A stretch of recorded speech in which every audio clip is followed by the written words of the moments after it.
సముద్రంలో నుంచి high speed train దూసుకెళ్తుంటే అది ప్రపంచంలోనే అతి పొడవైన సముద్ర గర్భం నుంచి ప్రయాణించే రైలైతే దేశాల సంగతి పక్కన పెట్టి ఏకంగా రెండు ఖండాలనే ఆ ట్రైన్ కలుపుతుంటే కేవలం 2 గంటల్లోనే రెండు భూభాగాల మధ్య ప్రయాణాన్ని ముగించేస్తే వందల కిలోమీటర్ల విస్తీర్ణమున్న సొరంగం ద్వారా గంటకి 250 నుంచి 300 కిలోమీటర్ల వేగంతో రైళ్లు రయ్యమని నీళ్లలో వెళ్తుంటే ఇదంతా వింటుంటే ఏదో ఫ్యాంటసీలా అనిపిస్తోందా?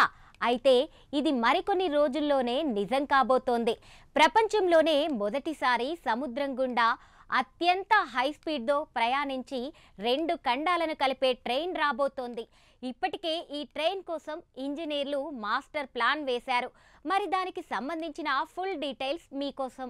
ప్రధాన ఓడరేవులను నేరుగా కనెక్ట్ చేస్తూ, ట్రేడ్ రూట్స్ టచ్ చేస్తూ, బిజినెస్ ట్రావెల్ పూర్తిగా ఈజీ చేస్తూ, షార్ట్ హాల్ ఫ్లైట్స్ అవసరం లేకుండా సముద్రంలో నుంచి హై స్పీడ్ ట్రైన్ని తీసుకొని రావాలని ఇప్పుడు కొందరు ఇంజనీర్లు అనుకోవడమే రెండు ఖండాలను కలుపుతూ సముద్ర గర్భం నుంచి ప్రయాణించే రైలుకి శ్రీకారం చుడుతోంది.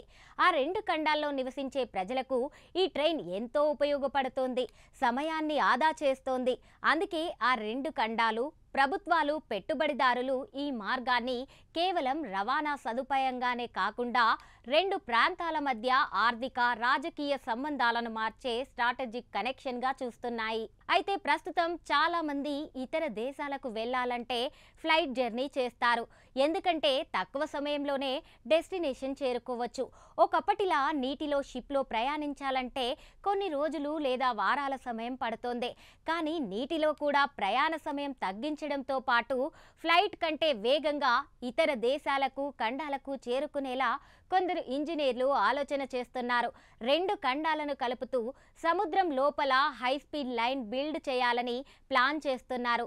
దీంతో ఈ ట్రైన్ వందల కిలోమీటర్ల పొడవు ఉండే లైన్ దూరంగా ఉన్న రెండు తీరాలని కలుపుతోంది.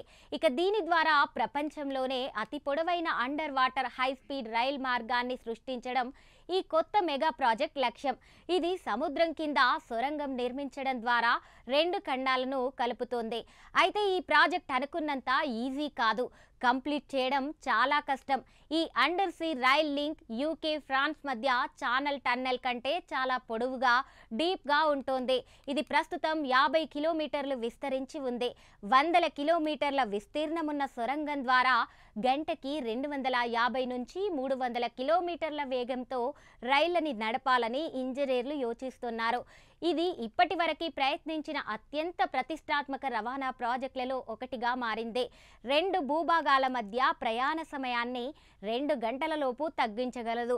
ఈ ప్రాజెక్టు పూర్తయితే మాత్రం రద్దీగా ఉండే సిటీల గుండా కాకుండా రెండు ఖండాల మధ్య ట్రావెల్ చేయడం ఈజీ చేసేస్తుంది.